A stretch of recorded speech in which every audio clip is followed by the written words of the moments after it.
gang, welcome back. You made it through week one. I know you all scurried home and checked your Facebook profile really quickly and deleted some stuff and didn't some others.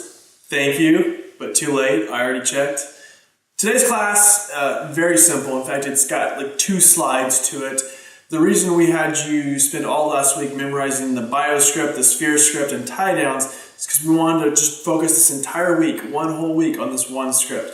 So it's my expectation that we have this verbatim. And for the definition of verbatim, I'm going to slingify it. I mean, it means you know it, like inside and out. And so this week we're going to memorize the invite to the buyer's consult script. The way this script, we role play it, we practice it, it just comes from the assumption that it was an internet lead, because that's the easiest to practice on, but it actually can work just as well with open house leads, door knocking, sphere, you name it. It's the invite to the buyer's consult script that we want to get to. Before we do, we'll talk about mindset a little bit. Now, listen, you're in a webinar, you got some earbuds on, you hear people doing scripts around you, you're not too sure what everybody's doing yet. There's some things that you feel great about in this real estate, especially like the contracts part. You're like, oh man, I'm going to own those, I'm going to master those. There's some things you don't feel so great about yet, and that's like calling your sphere. Let me just tell you, some people, and I even hesitate to give you the DISC profiles, because I don't want to handicap you or your experience. I'm just going to say some people take to real estate really easily and naturally. Talking to individuals they don't know is not a problem for them. In fact, making stuff up when they don't know the actual truth is also not a problem for them. It should be. Those are the ones, I'm just going to say it, those high I-type personalities are the ones that can quickly excel really fast at real estate from the beginning. They're just... they'll just go out and say, oh yeah, I'll sell you a house. Oh no, well, this is the real estate market. They can just kind of freelance and free ball. Sometimes it seems like they can have great success. The problem that they run into very quickly is they overcommit, they overpromise, they don't really know what they're talking about. In fact, they don't really focus on the script so much as because they say, oh, I'm just natural at winging it. And so they don't master the systems. So although they're really at ease talking to a lot of people, they don't necessarily sell the most concise way. You take someone from a different DISC profile, you take an S even, someone who likes to be steady, likes things to be sure, likes things to be, their I's dotted and their T's crossed. Well, then you ask them to go out and try to procure business when they don't even know the nuts and bolts of practicing real estate yet. It can be awful. It can be incredibly off-putting and make them feel really uncomfortable. You take a high D and you put them out in real estate and they are so driven to win, they must win. But what happens is when people start saying no, they get deflated the quickest because they got to get to the winning the soonest. You take a high C and they're never going to get out of the manual. Their nose is so buried in the book and the compliance manual that they don't even begin to practice real estate. Any DISC profile can be very good at selling real estate if you know what your weaknesses are, if you know what your shortcomings are, and then you really focus on them. There's a great story about Arnold Schwarzenegger when he was a bodybuilder, just starting off. I think it was like 19 or 20. He had a really strong chest, really strong arms, was not happy with his calves. He thought he had weak calves. So what he did is he cut off at the knee, he cut off every single pair of pants that he had. He was convinced that he wanted everyone to see his weaknesses until they were his strengths. And goofy sounding, but if you think about it, that's kind of like the image of Cortez burning the boats when they land on the shores of Mexico. Like, whatever it takes, I'm going to excel at this until it's not a weakness for me anymore. I got a little video I want to show you before I do. There, I want you to actually take some time right now and write a letter to yourself. I know, this isn't Mr. Rogers' Neighborhood. I'm not trying to be cheesy. I'm just trying to tell you, if you're just dumb enough to do what you're told, smart enough to keep doing it, you'll have great success. So right now, I want you to write a letter to yourself. I want to write a letter to your future self where you're going to be at. Call it 6 months from now, call it a year from now, call it 3 weeks from now. I want to write a letter of proclamation about who you are and what you're going to do and the accomplishments you're going to make. I want you to write a letter where you outline, hey, Andy, I just wanted to write a letter to you to celebrate the accomplishments we made. You know that I got into real estate so that I could provide for my family. And I just want to tell you that right now we are thriving. My wife and family are provided for. Because I am so diligent to my time blocking and because I work so hard, I'm now closing 2.25 deals per month, on track to become net over 100,000 this year. I want you to know that I'm in your corner and I support you. Anytime you feel like you can't do it, just know that you can. I believe in you. Signed, Andy. Honestly, write a letter to yourself. No, seriously, just be dumb enough to do what you're told and smart enough to keep doing it. You think this is cheesy? I promise you, it's not going to be when you've been told no 72 times. I actually have a letter that I wrote. I was in bold. It was a class with Diana Kokoska. And they asked you to write a letter to yourself 1 year from that day.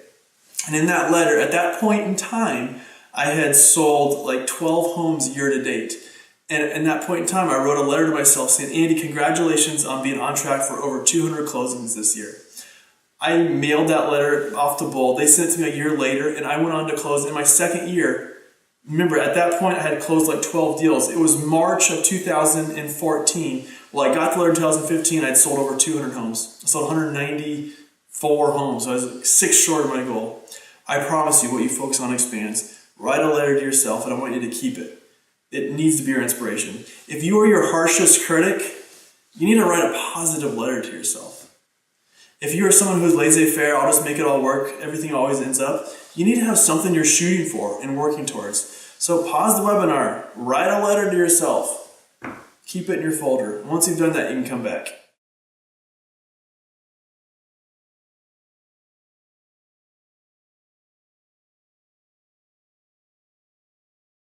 All right, did you write the letter to yourself? Hope you did. What's holding you back? I want you to see a video of little Jessica. This is a little girl who speaks positive affirmations into her life, and it's amazing. We can learn a lot from Jessica's video. Look, I can be a shark. Now, my whole house is great. I can do anything good. I like my school. I like anything. I like my dad. I like my cousins. I like my aunts. I like my Allisons. I like my moms. I like my sisters. I like my dad. I like my hair. I like my haircuts. I like my pajamas. I like my stuff. I like my rooms. I like my whole house. My whole house is great. I can do anything good. Yeah. I can do anything good. Better than anyone. Better than anyone. I love it. I love my dog. She's just finding reasons to be excited. Now, why am I trying to get you into a positive mindset? Why am I showing you videos of Jessica? Why are we talking about writing a letter to yourself before we go on to memorize a technical, harsh script? It's because you're not going to get the script right for the first dozen times you do it. I'm going to correct you. Your team captains are going to correct you. When you actually begin to role play the script, it's going to be on individuals who go, wait a minute. They're not following the sequence of order like they're supposed to. It now becomes work. That's why. So we basically have 3 rules for the buyer's consult. Invite to the buyer's consult script. The first one, these are must-to-dos. We're going to transition away from the home they called about. The second is set the next appointment. And the third is get them set up with a lender. You see, the house they called about, or let's just say you're at an open house and they're looking at a house or they want to hear about the real estate market, that's never the house they're going to buy.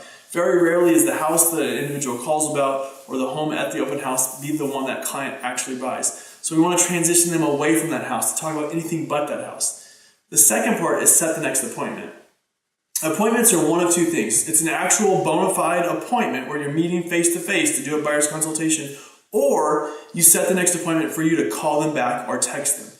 We never don't want to set the next appointment. Think about a dating relationship you've had.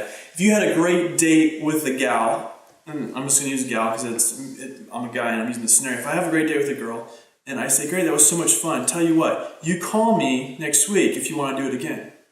Well, I just totally put the ball in her court. I told her if she had a great time, call me and we'll do it again. What if she doesn't call? I have 2 options. I can just wait for her to call, which might never happen, or I can call her back. But remember, at the end of the day, I said, hey, I had a great time. If you did too, give me a call. I put the ball totally in her court. And if I begin to call her, this is why we don't pass out our business card. If you pass out your business card, you're saying, I give you all the power. You call me if you want. We get their information and we set the next appointment. And so pretend you're at an open house or it's an internet lead that comes in and they're not willing to meet with you face to face. Outstanding. What I'd love to do is reach out to you next week with some valuable content. May I text you next Thursday at 4 p.m.? Sure, they're always going to agree to some date far off in the future. It's the same reason like I'll agree to go help a buddy move if it's 2 months out, but if it's this weekend, I'll say no. Because an arbitrary date out in the future, you're like, no problem. So we set the next appointment, then we put that appointment in our calendar, and then we follow up. See, we always set the next appointment. So I'm going to role play the script with you for a little bit. Open up your script packet. I want you to follow along with it. This is the invite to the buyer's consult script. Remember, transition away from the home they called about, set up the next appointment, get them set up with a lender. Hi, this is Andy. You email me, call me, asking for information. How can I help you today? And they might say, I want to know about 1234 Maple.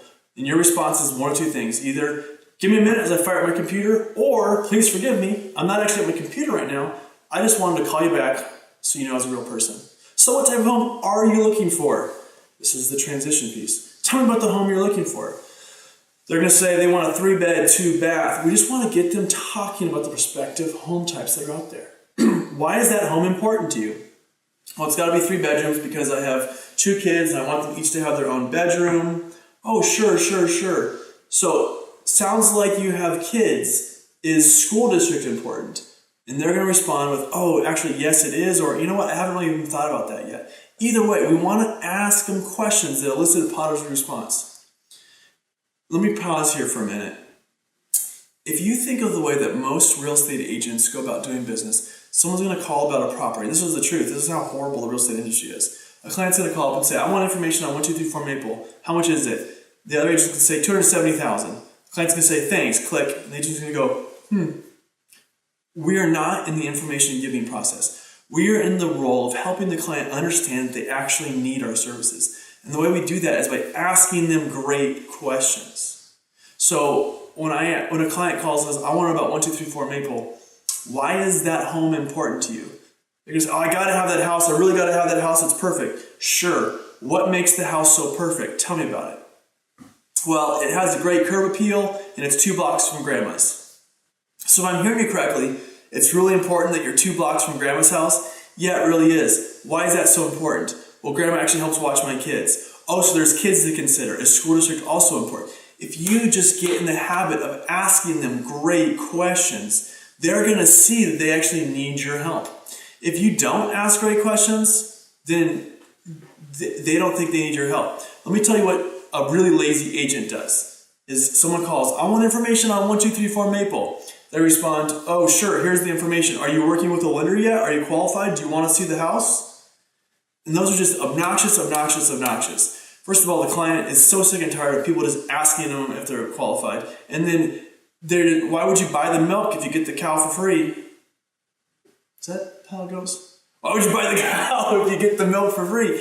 If you're just willing to give up, let's go look at the house. You have no value to them. They think the only value real estate agents have is opening doors for me to get into them. So I should just go use the cheapest real estate agent I can find because all they do is open doors. We want to ask them great questions to help them see how much they need your services. So let's just take that script from the top. And so, and remember, again, you're going to practice the script today, and you're going to say, hi, this is Andy with Keller Williams Realty. I am on a team, the Mosaic Home Group, that sells more homes than anyone in Pierce County. We are awesome. Hello? By then they've hung up and they've called a realtor that wasn't so full of themselves. They don't care who you are. They want information about the house. They think they want information about the house. So this is just how it goes. Hi, this is Andy. You emailed me asking for information on a house. How can I help? I was calling about 1234 Maple.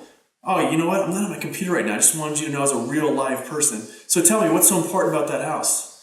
Oh, well, I really like the neighborhood. It looks like it's in a good school district. Sure, so it sounds like being in a good school district is important to you? Yeah, it really is. That means you must have kids to consider, correct? Yes, we have 3. Sure, so are you looking for a 3-bedroom house or would 4 be best? Oh, I don't really know what I can qualify for, so I was assuming 3. But if you could have 4 bedrooms, would you like 4 bedrooms? Yeah, that would be great. Outstanding. So what are you hoping to keep your monthly payment around? Probably about $2,000. Great. Is that what your lender qualified you for? Actually, we haven't spoken with the lender yet. Oh, you haven't spoken with the lender yet? No worries. That's what I'm here for. That, by the way, first of all, was a role-playing genius that I could play both parts with such flawless character transitions. And the second is that's exactly how a great conversation goes. People don't know what they're doing. If they're calling you, some random stranger, about a house, they don't have a realtor. And if they're calling you some random stranger about a house, they totally don't even understand how the home buying process works. They think they pick a house and they call you up. No. You call a doctor up and say, hey, I want a prescription of Zoloft? No. The doctor set an appointment. You go meet them. They do a consultation. They figure out what your needs are, and then they're the ones that prescribe the medication. It's the same thing here. So we need to practice asking great questions. Once we've asked great questions, we always have the same transition, and that is, oh, it sounds like you're just beginning the home buying process. And this is where they're going to interrupt you, and they're going to say, actually, no, we've bought 2 homes and we're getting ready to sell another. Perfect, great information. Or they're going to say, you know what, it really is. Either way, we treat them all the same. And this is our transition. Sounds like you're just beginning the home buying process. I'd love to invite you into my office so we can discuss what you're looking for in your next home. That way, we'll limit our search to homes that fit your criteria and avoid wasting your time. Also go over the different loan options that are out there for you, as well as show you how we can negotiate to get the best home for the least amount of money. Are weekends or weekdays better for you? Sounds like a mouthful. It's not. It's going to take you 18 seconds to deliver, and that was even with a little cough and hiccup in my throat. This is why. You're going to have a client. You're going to say, great, I'd love to invite you back to my office. I'll show you lots of stuff. And they're going to say, well, what stuff are you going to show me? See, they don't see the value in going back to your office. They see the value in going and seeing that home. They don't see why they should be in your office. You need to tell them why. And you know how you tell them why? I'm going to share with you a wealth of information. We're going to limit the homes that fit your criteria. I'll go over the different loan options that are out there, as well as how we can best negotiate.